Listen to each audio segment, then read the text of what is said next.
Assalomu alaykum hammaga. Bugun o'sha sizlar so'ragan uy sharoiti tayyorlasa bo'ladigan osongina trufel shirinligini tayyorlaymiz. Ishimizni krem tayyorlashdan boshlaymiz. Tuxum, shakar, sut va qaymog'imizni yaxshilab 80 gradusga yetguncha qaynatib olamiz. Keyin shokoladimizni solamiz. Dengiz tuzi yoki osh tuzi solsangiz ham bo'ladi. Keyin aralashtirib yaxshilab blender qilamiz. Sutni kontaktga yopib, xolodilnikka bir kunga olib qo'yamiz. Kremimiz stabil tayyor holatga kelguncha biskvit tayyorlab olamiz. Mikserga tuxum sarig'i va shakar solib 5 minut yaxshilab ko'pirtib olamiz. Mikserimiz bitta bo'lgani hisobiga tuxumli massamizni boshqa idishga bo'shatib olib, o'sha mikserda yumshoqqina merengi tayyorlab oldik. Tayyor bo'lgan ikkala mahsulotimizni bir-biriga yaxshilab aralashtiramiz. Keyingina unga un bilan kakaomizni solib, ehtiyotkorlik bilan cho'ktirib qo'yilmagan holatda yaxshilab aralashtirib olamiz. Un va kakaoni 3 qismga bo'lib solishinglarni maslahat beraman. Oxirgi qiladigan ishimiz sut va o'simlik yog'imizni bir-biriga aralashtirib olib, videoda ko'rsatilgandek qilib yaxshilab aralashtirib, listga solib olamiz. Listimizni razmeri 60 ga qilib. Tayyor bo'lgan biskvitli massamizni 180 gradusda 8-10 minut pishirib olamiz. Trufel shirinligimizni retsept texnologiyalarini opsionalda to'liq holatda qoldiramiz.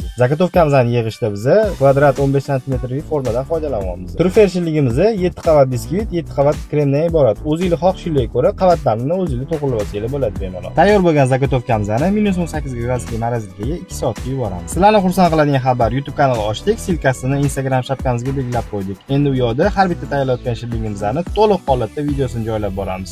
Bizani kuzatishda davom etinglar. Hammaga rahmat, hammaga yoqimli ishlar.